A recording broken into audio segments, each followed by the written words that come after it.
So good morning po guys, sa mga manonood po ng aking video ngayong umaga. Pauwi po ako ng Marsilya, na kung saan po ay may dala po akong kahoy na para i-repair ko po sa aking bahay. So panoodin nyo po mamaya yung bahay ko, i-vlog ko po. Sa mga manonood dyan, tignan nyo naman ang view ng Marsilya. Yan, akyat po tayo dito sa kabila. Yan, may buhat-buhat po akong kahoy. Simula doon sa dagat na yun, papuntang Marsilya. Nag-alis po ako doon ay 6:30 ng umaga. Napakabigat po yung dala ko, 8 piraso na kahoy na bilog. So dito na naman po ako dumadaan sa dati kong binlagan noon.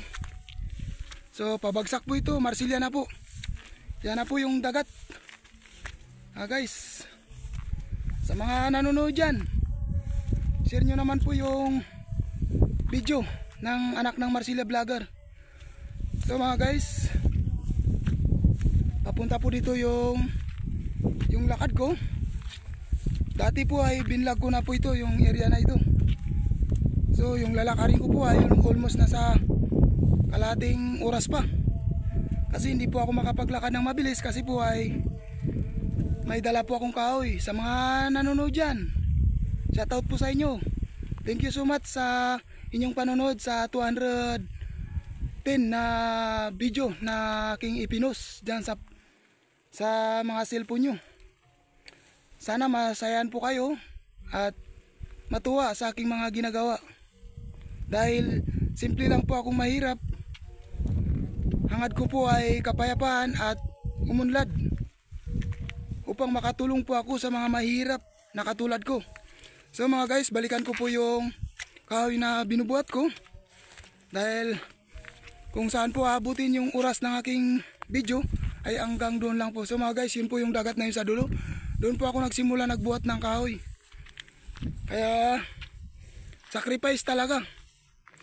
So kailangan natin mag-sacrifice kasi mahirap lang tayo eh. So thank you po sa inyong panonood sa aking video. Medyo hindi naman po ako gwapo, simple lang po ako na anak ng Marsilya Vlogger. Shoutout pala dyan sa mga anak ko, 6 na piraso po yung anak ko at yung asawa ko. Shoutout po sa inyo, ma. Sorry kung minsan wala po ako sa tabi mo kasi busy ako sa trabaho ko, kaya bawi na lang ako sa susunod kapag nakapagpundar na tayo. So yan na po mga guys, yung view ng aking dating binablog. Napakaganda, napakaliwalas, super, grabe. Thank you for watching.